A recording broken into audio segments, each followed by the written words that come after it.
There are records in baseball that were never meant to be broken, not because the sport decided to protect them, not because any rule or regulation placed them beyond reach, but because the players who set them existed so far outside the normal boundaries of human performance that the records they left behind functioned less like challenges and more like monuments. Fixed points in the landscape of baseball history that every subsequent generation looked at, acknowledged, and quietly accepted as permanent features of what the sport had been and what it could never quite be again. Babe Ruth's records are that kind of monument, 50 consecutive games reaching base. Half a century of plate appearances across different opponents, different ballparks, different pitchers operating with every possible advantage of preparation and scouting, and the desperate professional motivation of not wanting to be the man who let Babe Ruth reach base again. And Ruth reached base anyway, every single time, 50 games in a row. Streak so long and so consistent that the sport eventually stopped waiting for it to end, and simply filed it under the category of things that belonged to a different era, a different player, a different version of what baseball was capable of producing. That category held for 100 years. And then Shohei Ohtani stepped to the plate in the 50th consecutive game of his own, reaching base streak, and did what he has spent his entire career doing to records that were supposed to be permanent. He tied it. The stadium understood immediately. The broadcast booth went electric. Social media fractured into approximately 1 million simultaneous conversations about what had just happened and what it meant, and whether it was real and how to place it in the context of everything else this player has done to the historical record of the sport. And two men who played this game at its highest level, two men who understand better than almost anyone alive what it means to compete in the same sport that Babe Ruth once defined, sat down in front of cameras and said what they needed to say. Sabathia, David Ortiz, Big Papi. What they said was not simple, what they said was not brief, and what they said was not the kind of carefully managed media comment that athletes learn to produce across years of public life. It was honest, completely uncomplicatedly, beautifully honest. This is their story, and Ohtani's and Ruth's and baseball's, not glance at it, spend time with it. Because the mind processes large numbers quickly and moves on, and in doing so loses the texture of what the number actually contains. 50 games. In a Major League Baseball season of 162 games, 50 consecutive games represents roughly a third of an entire season. It spans approximately 2 months of daily competition. It crosses dozens of different opposing pitching staffs, each with their own scouting reports on the hitter, their own game plans designed specifically to prevent exactly the outcome that kept occurring. Ohtani finding a way to reach base. Every one of those 50 games contained at least one plate appearance in which a professional pitcher operating with the full arsenal of his craft and the full motivation of his competitive instinct tried to retire Ohtani without allowing him to reach base. Every one of those 50 pitchers or collections of pitchers across those 50 games failed. Not because they weren't trying, not because the matchups were favorable or the game situations reduced the competitive intensity of the at-bats. Professional pitchers at the major league level compete with maximum effort regardless of the score or the situation because their careers depend on their ability to get hitters out. And every at-bat is a data point in the ongoing evaluation of whether they deserve to keep their job. They tried, they failed 50 times in a row. And the player who made them fail was doing it while also pitching, while also carrying the physical and mental demands of being one of the most dominant starting pitchers in the game, while also managing a preparation routine of extraordinary complexity and discipline. The streak did not happen in a bubble. It happened inside the full context of what Ohtani does every day. That context is what makes the number more than a number. It is what transforms 50 consecutive games reaching base from an impressive statistical achievement into something that requires a different category of language to hold.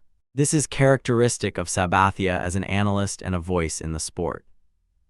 He has been around baseball long enough and understands it deeply enough that he tends to notice things before they become obvious, before the broadcast packages and the historical graphics and the milestone countdown clocks that the sport deploys when a record is within reach make it impossible to miss.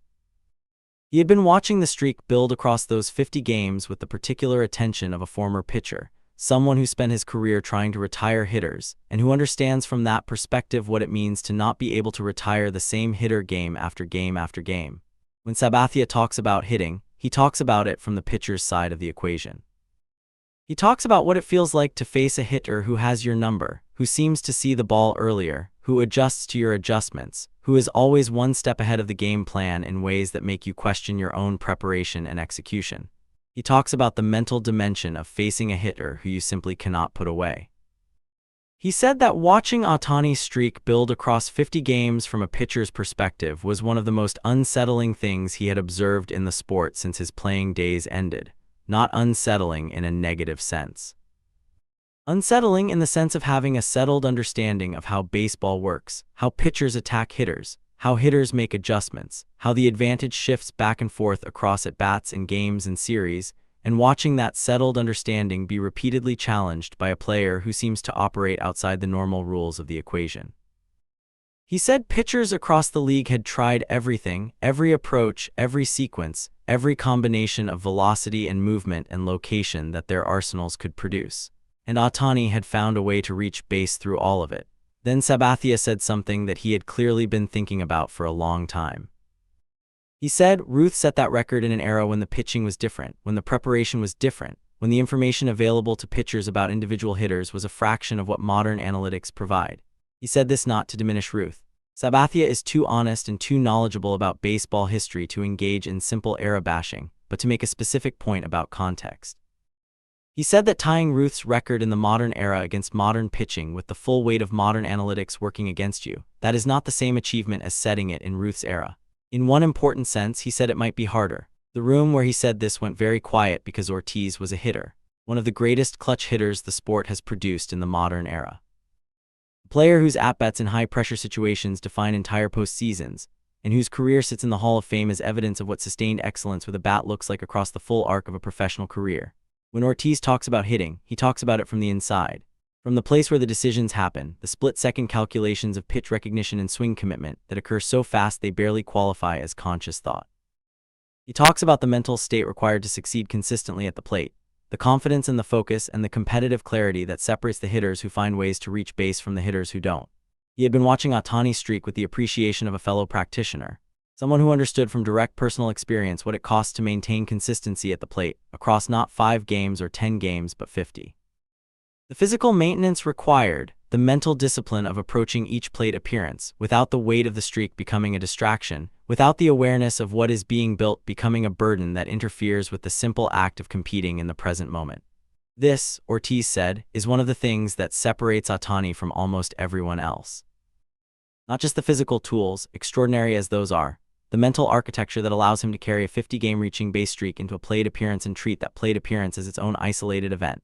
Disconnected from the streak's history, disconnected from the historical comparison to Ruth, disconnected from everything except the pitcher in front of him and the ball about to be thrown.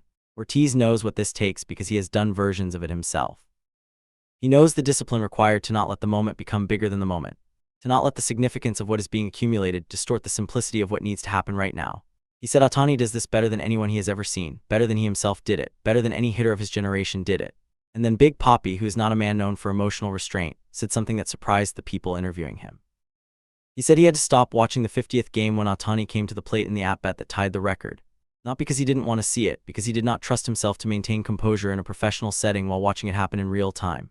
He watched it anyway. He did not maintain composure. He said he is not embarrassed about that because the 50th game, the at-bat that tied Ruth's record, did not happen cleanly or easily. It did not arrive as a gift, a hittable pitch and a favorable count that Ohtani crushed into the seats for a home run that made the milestone feel cinematic and complete. It arrived as a battle. The pitcher who faced him in that at-bat had every reason to be the one who ended the streak. He had preparation. He had a scouting report. He had a specific plan built around specific vulnerabilities that the analytics identified as the best available path to retiring Ohtani without allowing him to reach base. He executed that plan almost perfectly. The at-bat went deep into the count. Pitches were fouled off that would have retired most hitters. Locations were targeted that the scouting report identified as productive against Ohtani's tendencies. The pitcher did his job with professionalism and effort and genuine competitive quality. And Ohtani found a way, not a spectacular way, not the home run that would have made the moment easier to package into a highlight that captured everything. It meant a walk. For pitches, the fourth one just far enough outside the zone that the plate umpire's hand moved and Ohtani dropped his bat and jogged to first base. The stadium recognized it immediately. The scoreboard confirmed it a moment later with the graphics that had been prepared for this possibility. 50 consecutive games reaching base.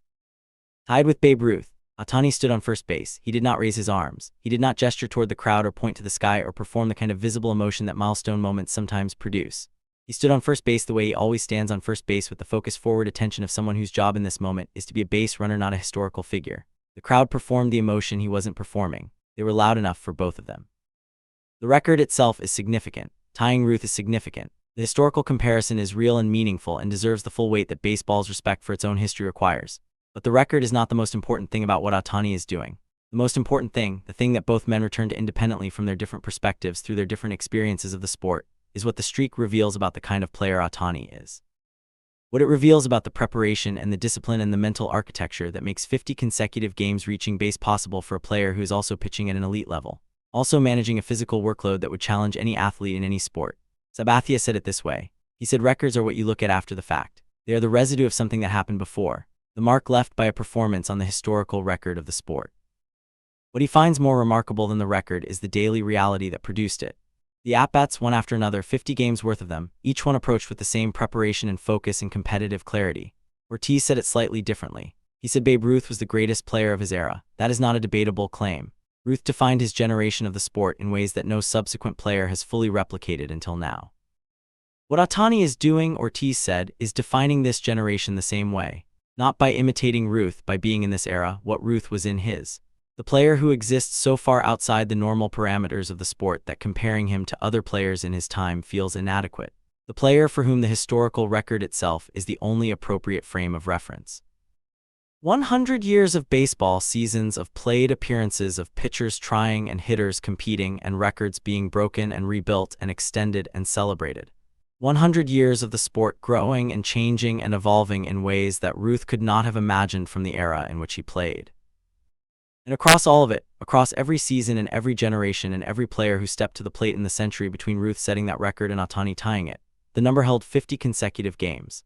Until now, Sabathia and Ortiz spoke because they needed to speak because they are men who love this sport and understand what it means when something happens within it that genuinely belongs to the category of the unprecedented. When a moment arrives that requires voices with credibility and experience and genuine knowledge to stand up and say clearly and without qualification that what is being witnessed is real. What is being witnessed is real. 50 consecutive games. Babe Ruth, Shohei Ohtani, 100 years apart, the same number, and a sport that is still trying to find language large enough to hold what that means.